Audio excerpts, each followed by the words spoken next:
We live in a culture overflowing with idols. Though they may not look like carved statues or golden figurines, they're just as powerful. Our idols might be career, comfort, recognition, relationships, or even ministry itself. And yet, in Genesis 35, we encounter Jacob being called by God to do something bold, to empty his camp of idols and worship God on God's terms. This is a moment of renewal, a moment of transformation. But it's not just Jacob's story, it's ours too. Because if we're honest, every one of us has idols we cling to. And God, in his transcendent holiness, calls us to release them, not to diminish us, but to free us to worship him in spirit and in truth.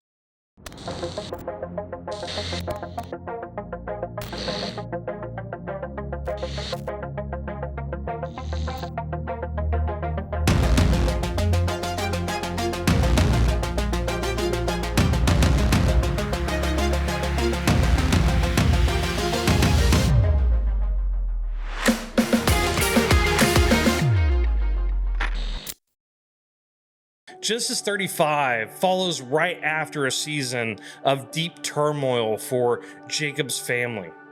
His sons Simeon and Levi had reacted in rage to the violation of their sister, and the household was reeling.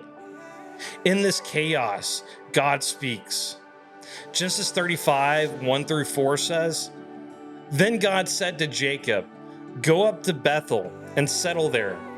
Build an altar there to God, who appeared to you when you were fleeing your brother Esau.'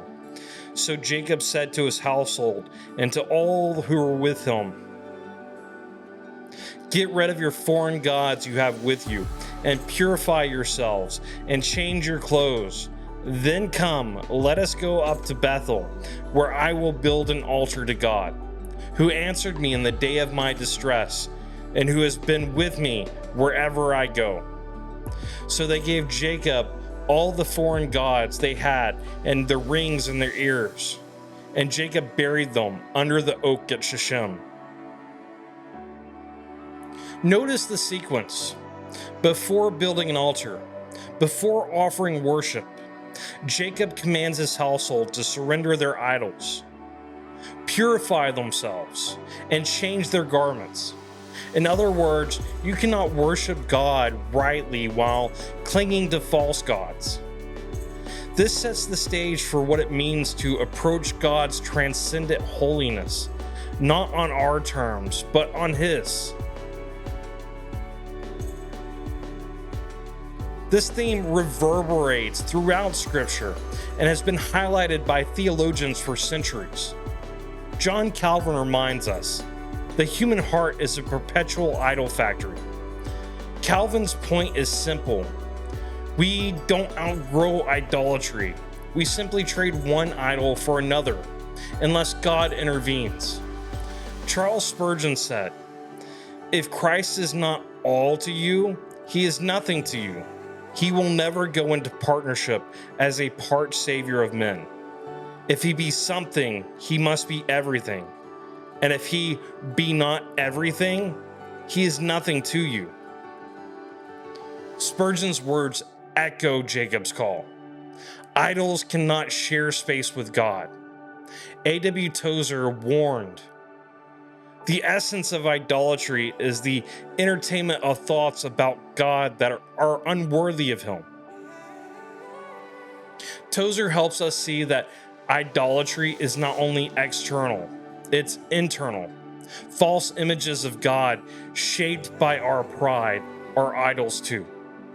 R.C. Sproul wrote, "The most profane act we can commit is to approach the holy God with irreverence or presumption." Sproul reminds us that worship on our terms, whether casual or careless, is no worship at all. C.S. Lewis in The Weight of Glory reflected, "It would seem that our Lord finds our desires not too strong, but too weak. We are half-hearted creatures when infinite joy is offered us. Lewis reminds us, idols shrink our vision. God expands it. And Tim Keller often thought, an idol is anything more important to you than God, anything that absorbs your heart and imagination more than God, anything you seek to give you what only God can give. The pattern is clear. Idolatry, whether stone figurines or prideful self-reliance, robs God of the glory due his name. So what does Jacob's radical act mean for us today? 3 truths stand out.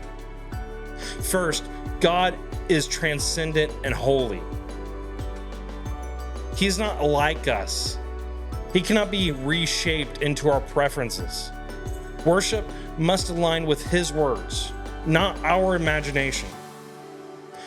Romans 12, 1-2 says, "Therefore I urge you, brothers and sisters, by the mercies of God, to present your bodies as a living and holy sacrifice, acceptable to God, which is your spiritual service of worship.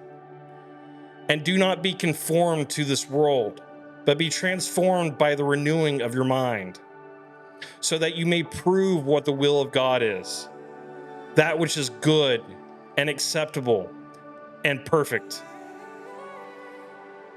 Second, idols must be buried.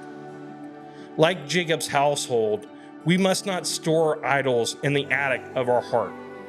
We must bury them, never to resurrect. Colossians 3:5 says, "Put to death, therefore, what is earthly in you: sexual immorality, impurity, passion, evil desire, and covetousness, which is idolatry." Third, worship is God-centered, not self-centered. Our pride often tells us we can approach God however we like, but Jacob's story and the whole of Scripture reveals otherwise. Hebrews 12, 28-29 says, "Therefore, since we are receiving a kingdom that cannot be shaken, let us be thankful, and so worship God acceptably with reverence and awe. For our God is a consuming fire." Jacob's call to his family echoes God's call to us today.